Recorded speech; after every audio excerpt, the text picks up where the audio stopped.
Everybody's Derby dreaming even in early February, and I've got a top 5 for you after we had 4 major prep races over the weekend. Let's start at number 5. We're going to see him this coming weekend in the Risen Star Stakes. That is the undefeated Cherie DeVaux trainee, Golden Tempo. 6 furlong debut, maiden special weight. He wasn't intended to win it. Cherie DeVaux said that was never the plan. The plan was to get a race under him and send him to a 2-turn maiden special weight. Golden Tempo had other ideas. He was again away slowly in the Lecomte, and watch the trip he's got to work out. He's got to go inside of horses. Jose Ortiz, his jockey, trying to find the right spot. All right, we'll just keep going up the inside here and look at this horse continue to sustain that momentum. He's absolutely built for a 2-turn setup by Curlin out of a Bernardini mare. He loves to go 2 turns. I love Golden Tempo. He's got a big acid test coming up in the Risen Star, but he stands a big chance, and I do have him at number 5 here on my list. Number 4, a horse that ran over the past week, and I think that of the 4 prep races we saw this weekend, the Robert B. Lewis is going to end up being the most fruitful out of those. Plutarch gets the win. Welcome back to Southern California, Florent Giroux. How about winning the Bob Lewis on Plutarch?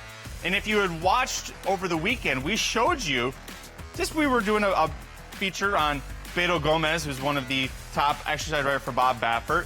Offhandedly, Baffert says, "Oh, you were riding Plutarch." Yeah? How is he? He said, "I think he's the best in the barn." He showed it here. Now, Intrepido, a grade 1 winner as a 2-year-old on the inside. Game effort for second. Desert Gate, disappointing as the favorite. Watch out for the 3rd place finisher there as well, secret keeper for Tim Yaktine. So I've got Plutarch at number 4 from a very key race. Number 3, nearly. Florida bred, absolutely destroyed horses in the Holy Bull, including Cannoneer, who I thought was the goods. I was wrong. If you were backing nearly, you were certainly correct here. John Velasquez aboard for the Todd Pletcher barn. Congratulations to Centennial Farms, who owns nearly. And how about the fact that this race came 2 days after the Pletcher barn announced Ted Noffey, the undefeated Breeders' Cup Juvenile Champion, Eclipse Award-winning 2-year-old, everybody's favorite early to win the Kentucky Derby. He's off the trail. Todd Pletcher said, "Don't sweat it, baby. I got this one here." In fact, I don't have just him. I've also got Renegade, who's number 2. Now, this is a horse that crossed the wire first against a horse named Paladin, and then they had a rematch in the Remsen Stakes. Paladin got the win by DQ that first time out. They went to the Remsen Stakes. After that, Pletcher and Brown both said, "We're not running these two against each other again until we absolutely have to." They're both thinking first Saturday of May. Pletcher thought, let's go to the Sam F. Davis Stakes. Now, was this the greatest running of the Sam F. Davis? It's yet to be seen.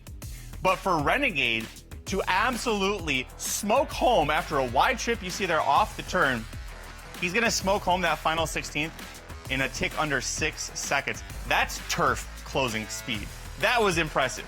A maiden no more, and ultimately a big-time contender for the Kentucky Derby. Love the pedigree as well on Renegade. But if I've got Renegade number 2, you know who's going to be number 1. It's Paladin. A horse who won the Remsen Stakes, looking a lot like Sierra Leone, who debuted at Aqueduct going a mile, got the win. Went to the Remsen for start 2. Unlike Sierra Leone, Paladin picks up the win in the Remsen Stakes. He threw a shoe at one point during it.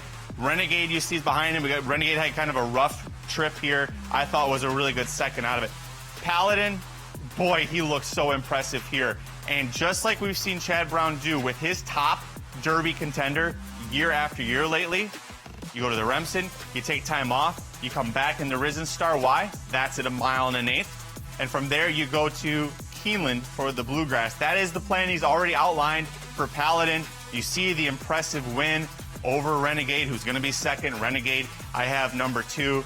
Absolutely going with Paladin as my number 1 contender for the Kentucky Derby. He and Golden Tempo both facing off this weekend in the Risen Star Stakes, looking like a heavyweight fight on paper.